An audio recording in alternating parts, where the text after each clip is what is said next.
हाय। अगर आप अभी भी वही पुराना मनरेगा पढ़ रहे हो तो रुक जाओ। गवर्नमेंट ने इस आइकॉनिक स्कीम का पूरा स्ट्रक्चर ही बदल दिया है। अब ये सिर्फ मनरेगा नहीं, विकसित भारत जी राम जी बन चुकी है। सिर्फ नाम ही नहीं बदला, अब इसमें बहुत कुछ बदल चुका है।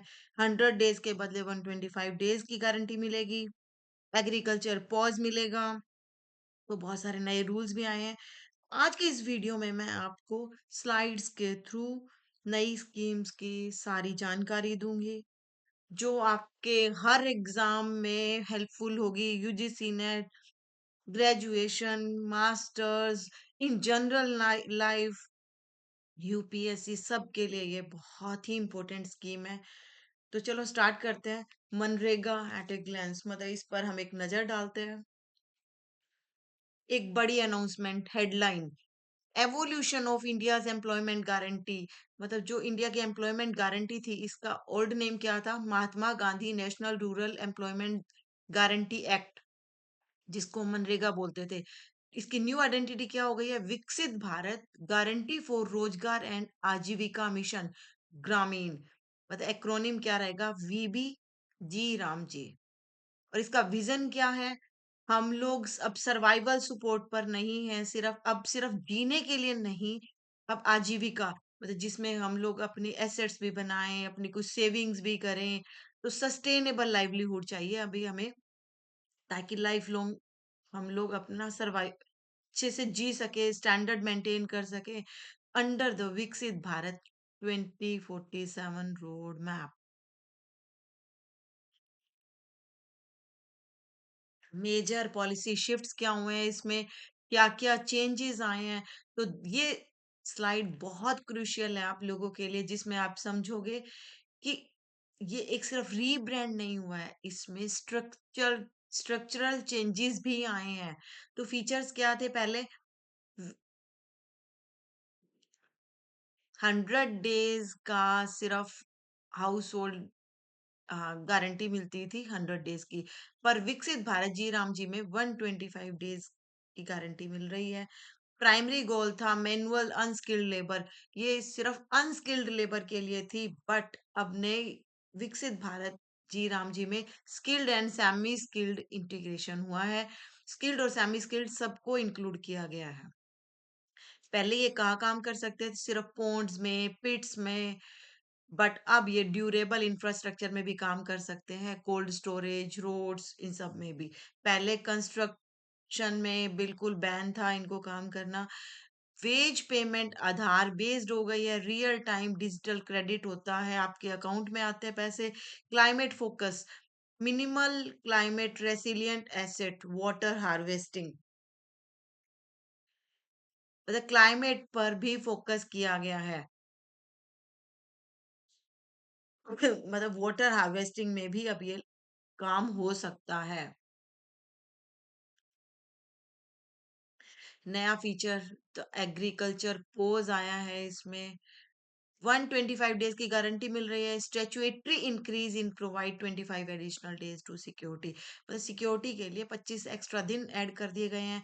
एग्रीकल्चर पोज मिलता है जिस टाइम में पीक पर एग्रीकल्चर का काम चल रहा होता है, उस टाइम ये 60 डेज का पोज ले सकते हैं। स्टेट हाउल्ट मिलता है इनको।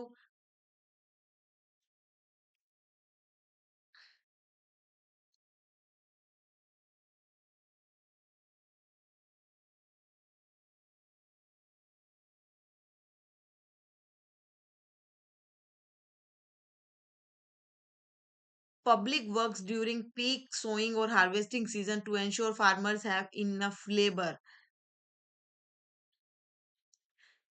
60 दिन के लिए इनको काम का पॉज मिलेगा, ताकि फार्मर्स को, किसानों को अच्छे से लेबर मिल जाए। मतलब ये 60 दिन वहां काम करने की बजाय यहाँ काम कर सकते हैं।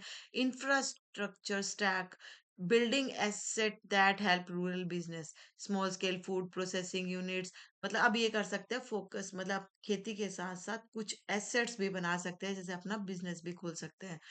सोशल ऑडिट 2.0, ट्रांसपेरेंसी रहेगी इससे।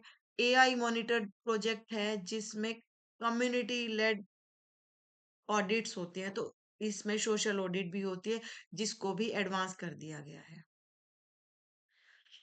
मनरेगा में क्या था?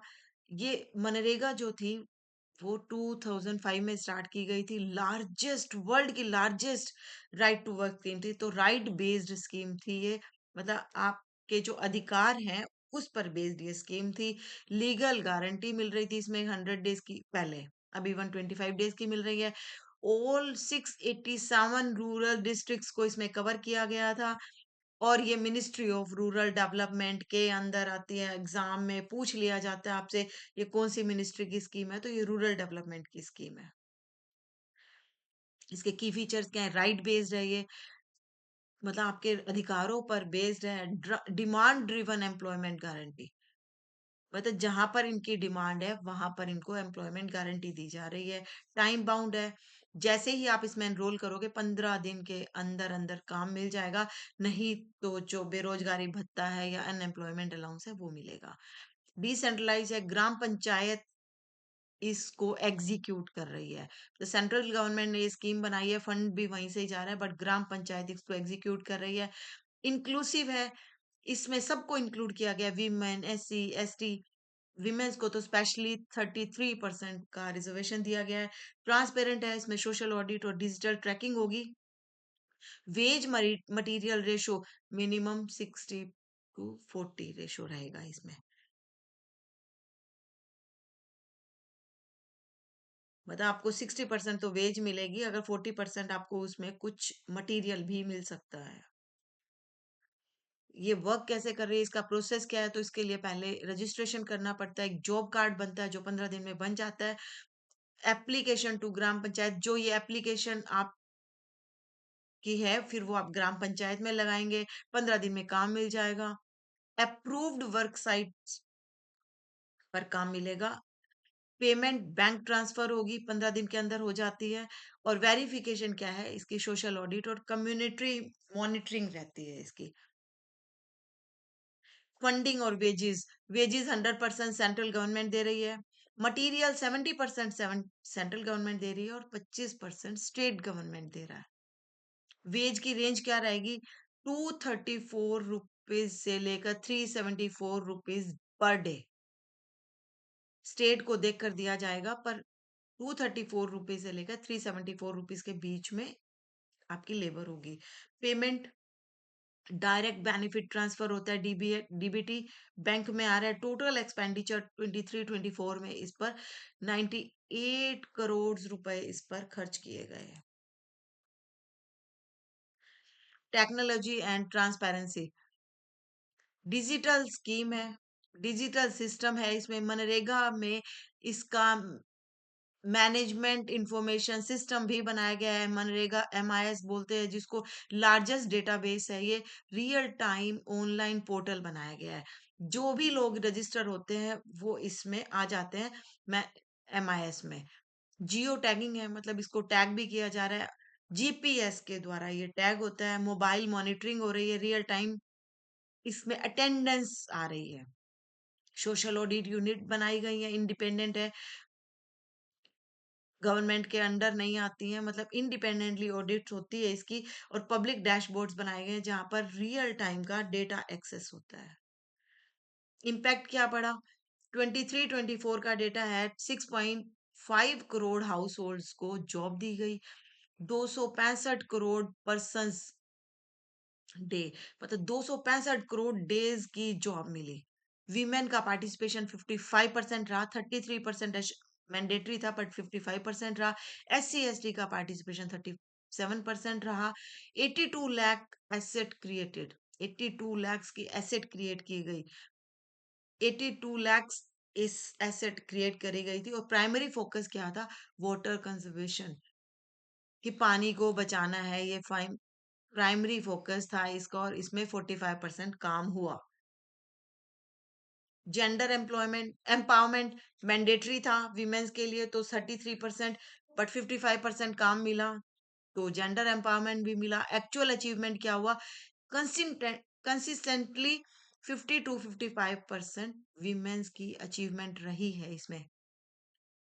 इक्वल वेज मिला है इक्वल वर्क के लिए। इस वर्क साइट फैसिलिटीज मतलब वर्क के साथ साथ कुछ फैसिलिटी भी उसके आसपास मिली, क्रैच, ड्रिंकिंग वाटर। इम्पैक्ट क्या पड़ा कि इकोनॉमिक इंडिपेंडेंस आई महिलाओं में भी और डिसीजन मेकिंग में भी वो पार्टिसिपेट करने लगी। तो कंसिस्टेंट चल रहा है ये 50 to 55% जब से ये स्कीम आई है। चैलेंजेस क्या है? पेमेंट डिले हो रहा है, 15 दिन में नहीं पहुंच रही है। वर्क साइट के फैसिलिटीज जो थी पर क्रैचेस, ड्रिंकिंग वाटर, इसमें भी कोई ढंग से फैसिलिटी नहीं मिली, मिसिंग रही है। सोशल ऑडिट्स है वो कमजोर रही है, बहुत सारे स्टेट्स में तो हुई भी नहीं है। एसेट क्वालिटी बहुत पुअर, मेंटेनेंस नहीं हुई है उनकी, सीजनल मिसमैच रहा एग्रीकल्चर के साथ, और एडमिनिस्ट्रेटिव बर्डन रहा ग्राम पंचायत पर, जो कि वो पूरा नहीं कर पा रहे थे। रिसेंट रिफॉर्म्स इसमें क्या किए गए? कन्वर्जेंसेस क्या किए गए? With agriculture and watershed schemes, agriculture के साथ जोड़ा गया, इनको वाटरशेड स्कीम्स के साथ जोड़ा गया। ग्रीन जॉब्स, क्लाइमेट रेसिलिएंट वर्क दिए गए, क्लाइमेट से जुड़े हुए काम दिए गए, जिसमें फ्लड हो गया, सूखा पड़ गया, मतलब जहां पर वहां पर ऐसी जॉब्स भी इनके लिए क्रिएट की गई। Individual beneficiary focus, livelihood assets, मतलब जीने के लिए जो ज़रूरी था, वो इंडिविजुअल बेनिफिशियरी था, मतलब उस पर फ़ोकस किया गया था। कृषि स्कीम्स जोड़ी गई इससे, crop integration with crop loan, मतलब खेतों के लिए या फसलों के लिए लोन भी मिलने लगा कृषि स्कीम्स के अंडर। ड्रोन मॉनिटरिंग होती है ताकि प्रोग्रेस को वेरीफाई कर सके। डायनामिक बजटिंग, बजट हर बार चेंज हो रहा है, डिमांड बेस्ड एलोकेशन है, जितनी डिमांड होती है उतना बजट इनको मिल रहा है। जरूरत क्या थी इसकी? सोशल सेफ्टी चाहिए देने के लिए, नेट ड्यूरिंग इकोनॉमिक डिस्ट्रेस, जब आर्थिक मंदी आती है, आर्थिक प्रॉब्लम चल रही हो देश में, तो सोशल सेफ्टी के लिए ये स्कीम बहुत जरूरी थी। Counter cyclical, demand rises in down turns, मतलब डिमांड कम होती गई धीरे धीरे, डिमांड को कम करना था क्योंकि बेरोजगारी बढ़ती जा रही थी। तो लोग इससे जुड़ते गए ताकि ये साइक्लिकल चलता रहे। Demand rises in down turns, मतलब जो डिमांड लोगों की एम्प्लॉयमेंट के लिए जो डिमांड थी वो धीरे धीरे कम होती गई क्योंकि लोगों को जॉब्स मिलने लगी थी। फाइनेंशियल इंक्लूजन किया गया इसमें, रूरल इंफ्रास्ट्रक्चर बना, अच्छे अच्छे सब डैम बन रहे हैं, रिवर्स बन के वो बैंक्स बन रहे हैं, तो रूरल इंफ्रास्ट्रक्चर बन रहा है, पोन्ड्स बने हैं, विमेन एम्पावरमेंट को प्लेटफॉर्म मिला और पॉवर्टी रिडक्शन हुआ। फ्यूचर का विजन क्या है? Urban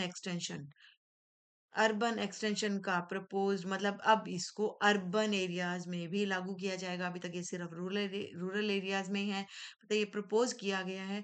skill integration with employment, skill को जोड़ा गया, लोगों को ट्रेंड किया गया ताकि एम्प्लॉयमेंट इजीली मिल जाए। पुअरेस्ट डिस्ट्रिक्ट में डेज बढ़ाए गए, डेज तो वैसे ही बढ़ गए हैं, 25 days. Climate budgeting for green jobs, और बजट दिया गया ताकि ग्रीन जॉब्स तैयार की जा सके। एसेट को मेंटेन करने की जिम्मेदारी ली गई, और एआई बेस्ड ग्रीवियंस रेजोल्यूशन, मतलब जिसको भी प्रॉब्लम है, एआई बेस्ड ग्रीवियंस रेजोल्यूशन होगा। आप ऑनलाइन कंप्लेंट कर सकते हो, आपको ऑनलाइन ही उसका सॉल्यूशन मिलेगा। तो ये आपके स्कीम खत्म होती है, होपफुली अच्छे से समझ आई होगी। Stay tuned for next scheme. Channel को सब्सक्राइब करते रहिए प्लीज।